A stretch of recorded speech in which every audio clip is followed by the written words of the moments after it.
শখের বয়সে নিজের কথা চিন্তা না করে সংসার গুছিয়েছি, আর সেই শখের সংসারে অন্য কাউকে ঢুকতে দিব সেটা কখনো হতে পারে? আর অযত্নে তো মানুষও দেখতে কুৎসিত হয়ে যায়, সেখানে সংসার তো দূরের কথা। আজকে 6 মাস পরে আমি রান্নাঘরে ঢুকলাম। কেন এত অযত্ন করলাম চলেন সবকিছুই আজকে ব্লগে শেয়ার করি। হ্যালো এভরিওয়ান, আসসালামু আলাইকুম। সবাই কেমন আছেন? আশা করতেছি ভালো আছেন। আমিও ভালো আছি আল্লাহর রহমতে। আজকে একটু সকাল সকালই ঘুম থেকে উঠে গিয়েছি, কারণ সকাল সকাল ঘুম থেকে উঠলে ঘরে বাইরে সব মিলিয়ে অনেক কাজ করা যায়। আর যেহেতু এখন জিমে যাব, তাই সারা দিনের জন্য একটু স্কিন কেয়ারটা করে নিচ্ছি। প্রতিদিন সকালে আমি যেভাবে স্কিন কেয়ারটা শুরু করি সেভাবেই শুরু করলাম। ফার্স্টে আমি সাকুরার ফেস ওয়াশটা দিয়ে ভালো করে স্কিনটা ক্লিন করে নিলাম, দেন সিরামটা ইউজ করলাম, তারপরে হচ্ছে ময়শ্চারাইজার ক্রিমটা ইউজ করলাম। সব শেষে আমি আই ক্রিমটা ইউজ করে নিচ্ছি। এই পুরো কম্বোটা এত বেশি উপকারী যাদের স্কিনে ব্রণ আছে, ব্রণের দাগ আছে, স্কিন গর্ত হয়ে গেছে, চোখের নিচে অনেক দিনের কালো দাগ পড়ে গিয়েছে, তারাই কিন্তু এই সাকুরা কম্বোটা নিয়ে নিতে পারেন। এটা স্কিনের জন্য এত বেশি হেল্পফুল। আমি কিন্তু সারাদিনের স্কিন কেয়ারটা করে ফেললাম। আর এই ছোট্ট স্কিন কেয়ার কম্বোটা কিন্তু সব জায়গায় ক্যারি করতে পারবেন। আমি উপরে ভাইদের পেজ লিঙ্কটা দিয়ে দিব, স্ক্রিনেও দিয়ে দিলাম। যাই হোক, তারপর আমি হচ্ছে জিমে যাওয়ার জন্য সুন্দর করে রেডি হয়ে নিলাম। দেন রান্নাঘরে এসে দেখি শাওন সাহেব একটা বড় মাছ এনেছে। পরে আমি এই মাছটাকে হচ্ছে বললাম যে দেখি আমাকে একটু দেখাও। তারপরে মাসালা মামা দেখি আরেকটা মাছ এনে দিয়ে গিয়েছে, মানে 2টা মাছ হয়েছে। এখন আমি খালুকে ফোন দিয়ে বলে দিয়েছি যাতে মাছগুলো কেটে এনে দেয়। তো যে কথা সেই কাজ,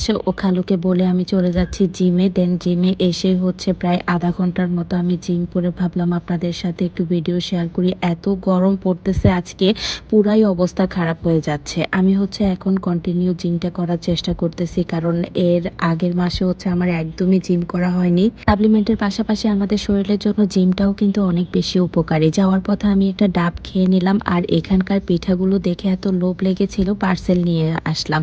তো যাই হোক, বাসায় এসে দেখি যে খালু মাছগুলো কেটে সুন্দর করে দিয়ে গিয়েছে। তো আমি জামা কাপড় চেঞ্জ করে এখন চলে আসলাম রান্নাঘরের কাজ শুরু করার জন্য। আজকে বাসায় অনেক কাজ, বলা যায় প্রতিদিনই আমার কাজ থাকে টুকিটাকি, এটা ওটা করতে করতেই হচ্ছে সারাদিন কেটে যায়। এইদিকে দেখেন আমার টুনটুনি পাখি এসে আমার মাছ ধোয়া দেখতেছিল। মাছগুলো আমি আমার নিজের হাতে সুন্দর করে ধুয়ে ক্লিন করে হচ্ছে ফ্রিজে রাখবো। আর এই বড় মাছ খেতে কিন্তু আমরা সবাই অনেক পছন্দ করি, মানে বাসার সবাই হচ্ছে বড় মাছই পছন্দ করে। আমার বাসায় তেমন একটা ছোট মাছ খাওয়া হয় না। তো যাই হোক, 2টা কাতল মাছ একসাথেই কিনে নেওয়া হয়েছে। এগুলো কিন্তু বেশি দিন থাকবে না, বলা যায় 1 সপ্তাহ 2 সপ্তাহের জন্য মাছ, কাতল মাছটা পার্সোনালি, আর অন্যান্য মাছ তো আছেই। তো যাই হোক, এই তো আমি হচ্ছে টিভি ক্যাবিনেটটা আজকে একটু পরিষ্কার করাচ্ছিলাম, আর আমিও হচ্ছে সাথে আমার হেল্পিং হ্যান্ডকে একটু হেল্প করতেছিলাম। ও যেহেতু ছোট মানুষ, পুরোপুরিভাবে পারবে না। আর মাছগুলো এত বড় বড় সাইজ করে কেটেছে, আমি ভাবলাম আর একটু ছোট করে কেটে নেই। তো সবগুলো মাছ ছোট করে কেটে নিলাম। দেন আমি হচ্ছে যেগুলো রান্না করব আজকে সেগুলো হচ্ছে ভাজিতে বসিয়ে দিলাম। এইদিকে আজকে আরিশা মন্দির স্কুলের ডেট। স্কুলে আমি এখন ইদানিং একদমই গ্যাপ দেওয়ানোর মানে চিন্তাই করতে পারি না, প্রতিদিনই পাঠানোর চেষ্টা করি। তো ওকে হচ্ছে সুন্দর করে রেডি করে দিলাম, স্কুলে চলে গেল। আর এদিকে আমি মাছগুলো উল্টে পাল্টে দিতে আবার রান্নাঘরে চলে আসলাম।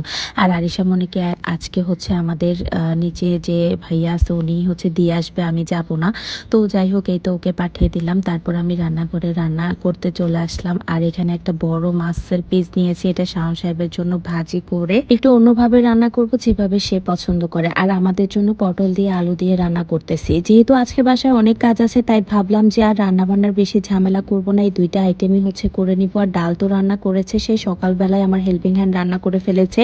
আর অন্যান্য রান্নার বিষয়টা আমি মাঝে মাঝে রান্না করি, আবার ওরাও রান্না করে, যেভাবে যার ভালো লাগে। মানে যেদিন আমি ফ্রি থাকি সেদিন আমি আমার হাতে রান্না করে খেতেই অনেক বেশি পছন্দ করি। তো আজকে যেহেতু আমি বাসায় আছি, তাই ভাবলাম আমিই রান্না করি। আর এইদিকে দেখেন আমার সামনের রুমটা পুরো নিট অ্যান্ড ক্লিন করে ফেলেছি। অনেক দিন হয়ে গেছে এই সামনের রুমটা পরিষ্কার করা হয় না। যেদিন বাসা পরিষ্কার করি সেদিন আমার ইচ্ছা করে আমি রুমে শুয়ে শুধু ঘুমাই।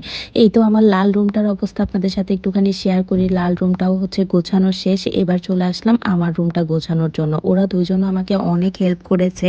দেন এই হলো ফাইনাল লুকটা। মানে এত এত কষ্টের মাঝে আমি যতটুকু পেরেছি একটু একটু করে আপনাদের সাথে শেয়ার করেছি। আর আমার এই সাজানো গোছানো সংসারটার জন্য অবশ্যই সবাই দোয়া করবেন। আজকের মতো বিদায় নিচ্ছি, সবাই ভালো থাকবেন, আল্লাহ হাফেজ।